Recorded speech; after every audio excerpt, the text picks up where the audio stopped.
So, good morning or good night, depending on where you are in the world, and welcome to another interview of the Shield Dude on a Couch. I'm your host, Hector, and today I'm joined by Heri Joensen, and he's the lead singer for the band Æther.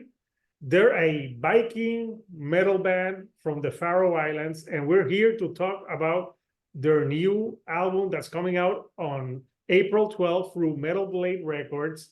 And the album is called, for the people that know, it's called Ballads. So first of all, Heri, thank you for joining me today on the couch. How are you today? My pleasure. Thanks for having me. I'm very good. How are you? I'm great here. So yeah, I listened to the album, and I've listened obviously to some of your previous album because I know you've been around now, like more than 12 years, right? This is your, I believe, no, more than 12. Like you've been around 25 years, maybe. 25 years, and Yeah, this is your, if I'm not mistaken, your album number 9th, right? correct. So yeah, 9 albums in. It's been a while. So something that I really enjoy about this album, it's like it's very fast paced, but there's also some songs where you are speaking in I believe it's Faroese, right? That's correct. Faroese, yes. Yeah, which I don't know the language, but I was reading that it's a mixture from uh, like the Nord language, and I can't remember the other language. So it's pretty interesting, and I think it's good that you're including your native language on an album. Like when you're doing records per se, I know that most of it you do in English, obviously for commercial success. But how important was it to you to have, I believe it's 3 songs on this album that are in the Faroese language? We've had Faroese language on our album since the very first album we made. We had to 1.25 song in Faroese on the first album already, and since then we've had Faroese. It's mostly English for the reason that the metal that I've listened to all my life has been in English, and it just seemed natural that English was the language of metal. So most of what I write or we write is in English. But since our music is based on Faroese and Nordic traditional ballads, melodically and lyrically, of course, the texts come with the ballads, so we use them in Faroese also. Some in Norwegian, some in Danish also, Icelandic here and there. And on this album, we have 2 ballads in Faroese that we've put on the album. And one that I've written half in Faroese myself. The other half of the last song is in Latin, actually. So there are 3 languages on this album: English, Faroese, and Latin. And That's I'm a a whole lot linguist of and languages. nerd myself. Yeah, we've used many languages, mostly English, as I said. But we just like to get around. I like to get around through the languages, and so does our drummer Thaddeus, who I worked together with on the lyrics. So Awesome. it's Latin, how did you like? How did you figure that? Because I know that's that's the most rarest of the languages. What was the decision to have the song that is in Latin? There's a very specific reason. The very first literal reference to the Faroes was written by an Irish monk in Ireland in the 700s, and they wrote in Latin. Of course, they were members of the Catholic Church, and everything they did was in Latin. So the first literal references to the Faroes, are in Latin, and we borrowed some phrases from the book. And put them in the chorus of the last song of the album. Yeah, no. Also, yeah, the last song of the album, it's an epic album closer. I can't say the name. Yeah, I can't say that name. Causa Latronum Normanorum. Yeah, I Exactly. probably butchered that, but yeah. It's Latin. I don't know, man. You might be right. But anyway, it means because of Norse raiders. So he's describing the islands, but he says that his brothers from Scotland have been there for some years, but now the islands are they can't be there anymore because of Norse raiders. Causa latronum Normannorum. It means because of Norse raiders.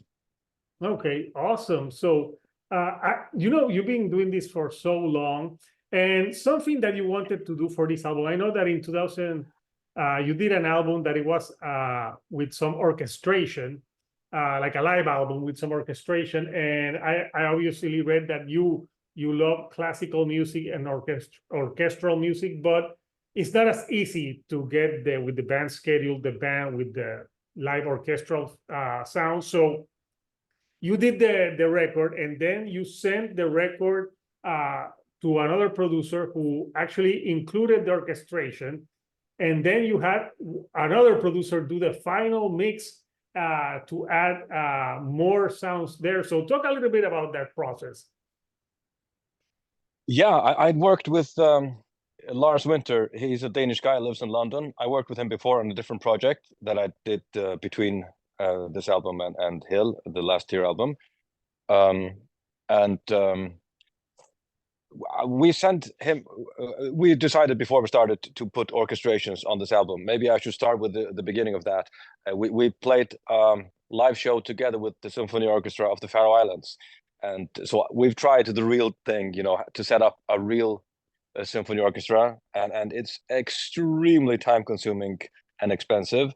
So it was done for us by the symphony orchestra and the national radio and national TV of the Faroe Islands and government support. So it's simply not within the financial reach of a band like us to make such an arrangement. But we did see when we played that show with the symphony orchestra that symphonic music works exceptionally well with our kind of metal. So when time came to make the next album, we had decided to put orchestrations on the album, but sampled. So it's sampled musicians, like pre-recorded, and then Lars makes it digitally, so it's real sounds but arranged digitally. I sent him all our music, all our notes, and he added the symphonic elements. And it was then sent to Jacob Hansen, who has mixed all our albums since the second one in 2003, and he adds his own flavor here and there.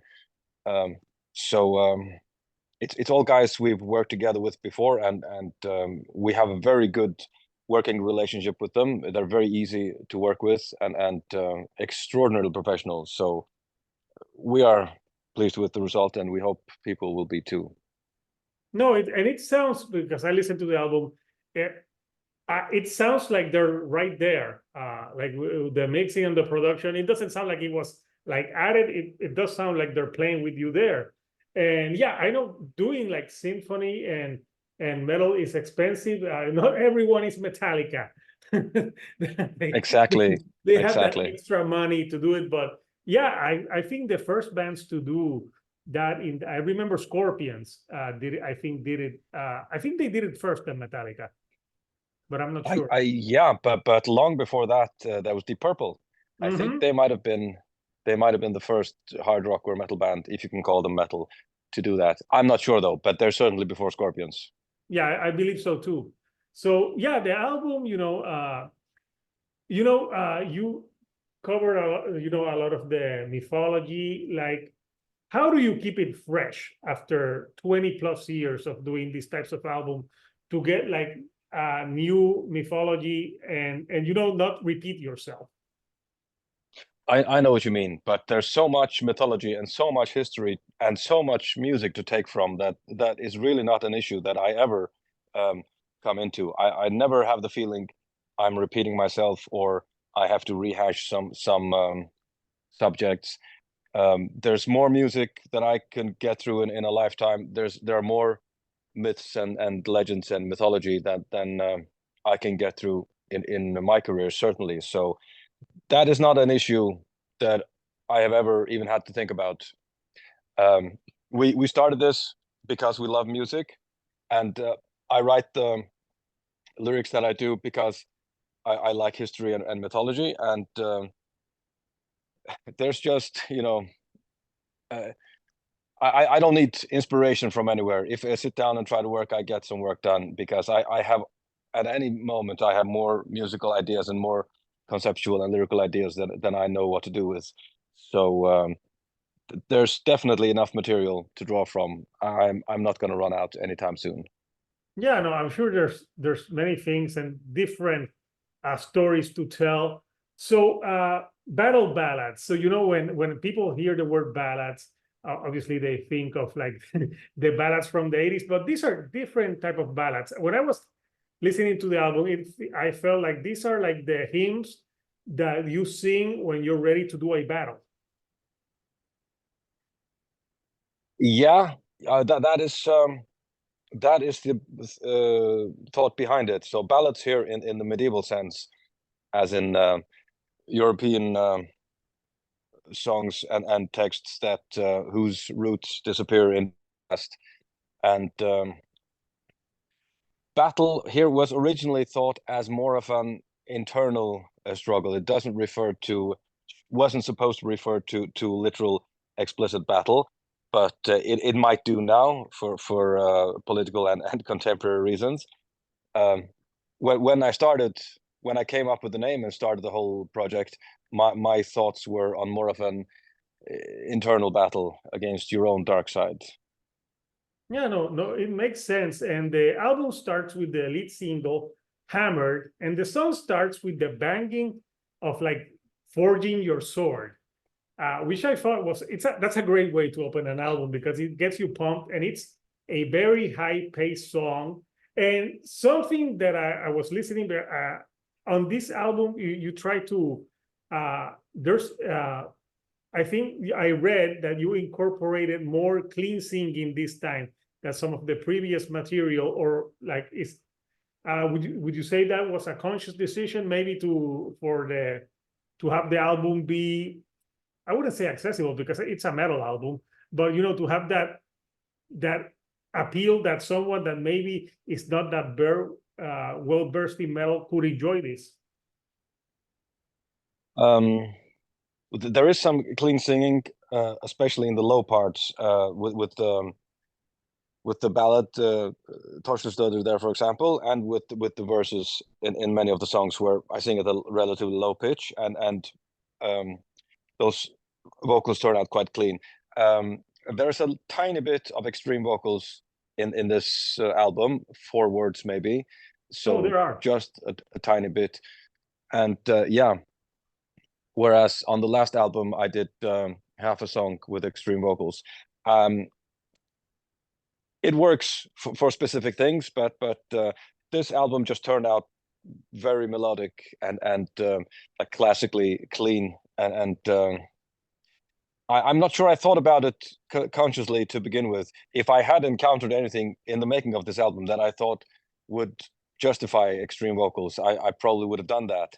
But it just didn't come to that. This turned out to be a very classically clean album, and shall we call it properly, classically arranged. So I just found in the end that I thought the whole thing needed more clean vocals, more melodic vocals, maybe. Yeah, no, they work pretty well, especially with the orchestration, and plus you're telling like the themes. I know this is not a full concept record per se, but there are different themes in the album. Like what themes specifically do you cover in this album? So the first song to be made was probably Velkomna Føringar, which I've been working on for long before we even made the last album. It's I would say a lighthearted ode or hymn to the Faroese culture, meant to be uplifting and inspiring and lighthearted and not too serious. But it's a traditional text written like 200 years ago or something, so that was not my writing, but it goes with the spirit of the album. The first lyrics I wrote for the album was probably the title track, Battle Ballads, and it's meant to do what music did to me when I was younger, when I was in my mid and late teens and started to listening to metal, bands like Iron Maiden, Judas Priest, Metallica, even Accept, Scorpions, Europe, TNT, all that. The uplifting atmosphere of the music and the life affirming effect it had on me is what I was trying to put into the music, so that maybe other people can experience the same from the music we make, to inspire and to uplift and to yeah. And then the basic theme of the first song is to inspire and help find your way through dark times, battle your inner demons. Yeah, no, That I suppose is the basic idea. Yeah, no, the albums, it's an album that really pumps you up. You know, it's fast paced, but like you feel like you know, that it is uplifting, and that's something that most people do not listen to heavy music or metal, don't understand that this music can be uplifting and put you in a good mood. Like people hear screaming, think like, oh, it's mad. They're mad, but no, we're not mad people. I mean, everyone remembers the first time they heard their favorite band ever. The feeling of I don't know. It's very hard to explain what it is. I suppose it's like a religious experience, where you just feel energized and electrified, and you feel have a transcendent feeling, and that's what I tried to go for in this album. Yeah. See if I could get that band or song was the first to give you that feeling that really got you into metal? I don't remember exactly when I heard what, but I do remember 2 or 3 songs, and that was The Final Countdown by Europe. I was absolutely electrified the first time I heard it, and then Out in the Cold by Judas Priest from Priest Live, The Flight of Icarus by Iron Maiden, and Intuition by TNT. From the album it's the album Intuition. The song by TNT is Wisdom, and yeah, just I get goosebumps only thinking about the first time I heard those songs. Yeah. and it's that is the point of having good music and anything aesthetically pleasing around you. It's like walking into a gigantic Catholic church in Paris or in Berlin or wherever. I mean, you get this amazing feeling of awe and the feeling that you are somehow connected to something eternal. I don't want to make it religious. It's just that churches are built to give you that feeling. But I think heavy metal, when you find something that really connects with you, you can get the same feeling, and that's what I try to go for. That's what music means to me. I could understand the church thing, unless you're Bard, bitterness, and you want to burn them. But no, most metalheads don't condone that. But yeah, I can understand. I got that same feeling when I went to Barcelona and I saw Templo de la Sagrada Familia, which is still being built by Gaudí. And I'm telling you, if you haven't gone there, that's like, I think that should be a man-made wonder. Like I remember going there and was just, and I'm not religious, but just it looked like a freaking castle from He-Man, but with crosses and religious stuff. But yeah, it's that impressive. So yeah, I know what you mean. So I know that the band is gearing up for your first North American tour since 2019. So let's talk a little bit about the tour. I know there's a few bands joining you on that tour, so it's gonna be like a month and a half trek. So tell me a little, like, where can people get the tickets? You can go to tier.fo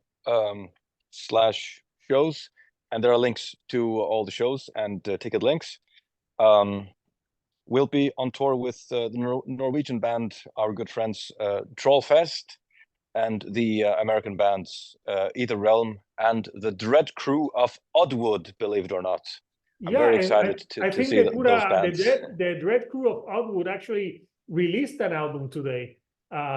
So yeah, Perfect timing, perfect. Perfect timing. So yeah, that's a great lineup, and yeah, so it's great for that. And you're starting on March 28th on Baltimore, and it runs all the way to 4/26 in North Carolina. So it's almost a month-long tour, and obviously it's going to coincide on that tour. You're going to be releasing the album through Metal Blade Records. How awesome is to be signed to Metal Blade Records? It's great. We had a very positive cooperation with them. We've been with them since our third last album, Valkyria from 2013, and they've given us complete artistic freedom. They never have any comments on our music, our timing, our schedules, which is good artistically, bad organizationally. You know, we have to make our own deadlines. So we are artists, and we're not that good at. I'm not that good at keeping my own deadlines. It would be nice sometimes. I think I watch, for example, friends who are writers, and they get a lot of pressure from their publishers. But we have had complete artistic freedom, and it's great. It's been a very good cooperation, and I hope it continues. Yeah, I have two words for you: Excel spreadsheet. I have so many spreadsheets with so many plans. It does help. It does help, but it just doesn't force me to keep my deadlines. I know. I'm hell-bent now on making sure there are not 5 years until the next album again. Our 10th album will be less than 5 years from this one. Well, that's okay. You know, the important thing is to take your time with the quality. Plus, from 2019 until now, a lot of shit happened. So, Oh like, yeah, oh yeah, yeah. every band that released an album in 2020, it sucked because they couldn't tour for it. And I had a few bands that released albums in 2020, and like 2 years later is when they started like promoting it or doing shows. So I think it's smart that that you like why put out an album if you can't tour for it? Like, Yeah, I did that with a different project in the meantime, and the lockdown, the pandemic was horrible, but at least it gave us some time to work on the album properly. And this is the album that we have done the best work on. I think this, at least from a technical side, will be our best album. We've done all the work we could wish for on it, and there are very few things, if anything, that we could have done differently. Whereas with stress of the other albums, the albums we made from 2006 until 2013, that was a very hectic time. Touring album, and endless deadlines. But from my perspective, at least, the quality sometimes suffers. You can see there are things you could have done much better if you only had the time to sit down and think calmly about things. But we had that this time, so we're very pleased with this album, and just hoping that touring continues again and we get this project up and running again properly. yeah, but the good thing is like you've been 20 plus years as a band now, so you're more together. You already know your sound. You already know what you're going for. When you first start, probably you're younger. You're maybe I think what you've already established as a band for a while, that you know what to expect from yourself, but also I'm sure you get pressure of like what fans are expecting from Tier. Yeah, we get that, of course, but I must say our fans have been extraordinarily supportive. And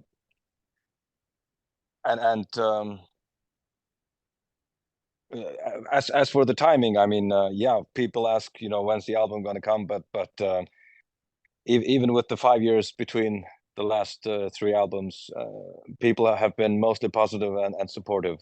So I can't say I feel much pressure from that. People are Awesome. very kind to us. Yeah, and the music videos that I've seen for this album, they're so epic. There's the music video for Hammer, but I like the one for Access, especially when I think it's you. I don't know if it's you in the video. You take the axe and you kill the dude. He's like, like it's so. Yeah, no, that's Tadeusz, the drummer, who kills Hans, the guitar player. Well, at least it's not in real life. It's pretending. That's what my son says. Yeah. When he's fighting, like, I'm going to pretend to hit you. Yes.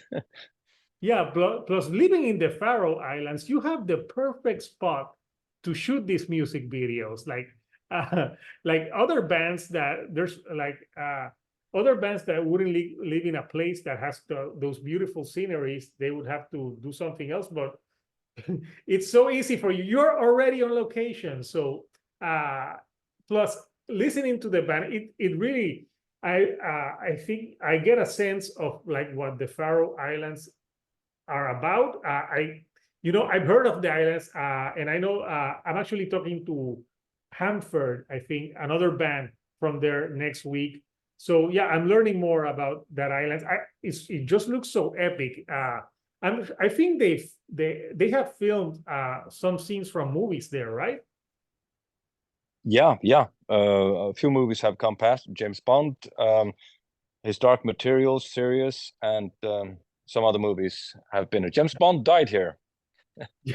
James Bond died there. Yeah, there's a tombstone where they shot the last scene. Oh, nice. You mean for the last one, the last James Bond movie? So spoiler alert, if you haven't seen it, we just told you. Oh, come on, everyone's seen it by now. Sorry, I didn't mean to spoil it, but no, if you haven't seen it by now, I don't think they care. Yeah, like James Bond died. I'm like, no. And I'm not sure, but I think The Force Awakens, there's a scene at the end where there's some rocks. I don't know if that is in the Faroe Islands. Maybe I haven't seen that. Could be. Yeah, do not see it. It sucks. It's a terrible movie. So Heri, I want to show the artwork for the album because I love talking art, and the artwork for this album is very epic. So here we have Battle Ballads, the artwork. So tell me a little bit about what you're trying to convey in this artwork. So the art is done by our Hungarian friend Gyula Havangsak, and he's done our cover artwork since many albums, maybe since By the Light of the Northern Star or earlier, I don't remember. So he's a very good artist. What we did was provide him with the first demos we made and the lyrics, and asked him to come up with a visual concept. So this is entirely his idea. We tweaked it a little bit together with him, but he came up with a basic idea, and then what you see is what he came up with. So you have in the foreground, us musicians and storytellers around the fire, and then the epic story unfolding in the background. That is the basic idea of it, and all credit to Gyula. Yeah, you see the sea creature, you see the Viking ship, the wolf. It's awesome. And I did go to Oslo, and I went to the Viking Museum, and I just love those boats. They're so epic. And yeah, hopefully one day I will go to the Faroe Islands and visit because I love to travel, and Faroe Islands, Iceland. I want to go to places that are different from Puerto Rico, because like, why would I go on vacation to a tropical island? I live in a fucking tropical island. Yeah, sure, man. Dress well and then come here. Yeah, I want to go to Puerto Rico. I have to dress so I don't freeze to death, because I'm sure it's cold as hell over there. So Eddie, it's been great chatting with you. So before I let you go, what can we expect from the band after the tour? The next plans for the band, because I know summer season is rolling in, and I know there's some sweet European festivals?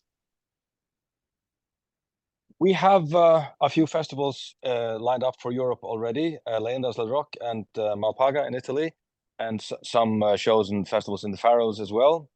And we expect to have more before the year's over. And naturally also we will have to go on tour in Europe and possibly elsewhere as well.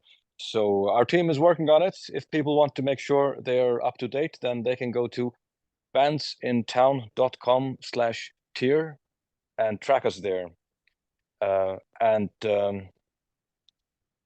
We've already started some work on the 10th album again, just to make sure it's ready about 2 years after the release of this one. So more touring, more shows, more music, upwards and onwards.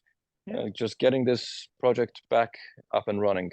Yeah, and Heri will get certified in Excel, so you can have that great spreadsheet. Like don't miss anything. I say that, but I actually hate Excel. Like I have to use. I like it.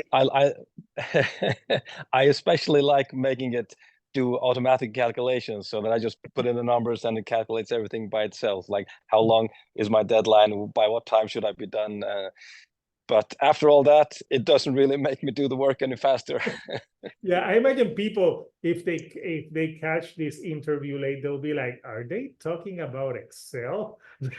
like you in the Shield Dude on a Couch, we talk everything: music, Excel, you name it. There's no topic that we don't cover here. So, Eddie, it's been a blast talking with you, man, and hopefully the tour is a success and the album sells well. I'm gonna put the link for people who want to pre-order that and get the vinyls, the variants, and everything. So again, have a great day over there in the Faroe Islands. So until next time, people, this is Hector, the Shield Dude on a Couch, and I'll see you all right here on the couch. Thank you and goodbye.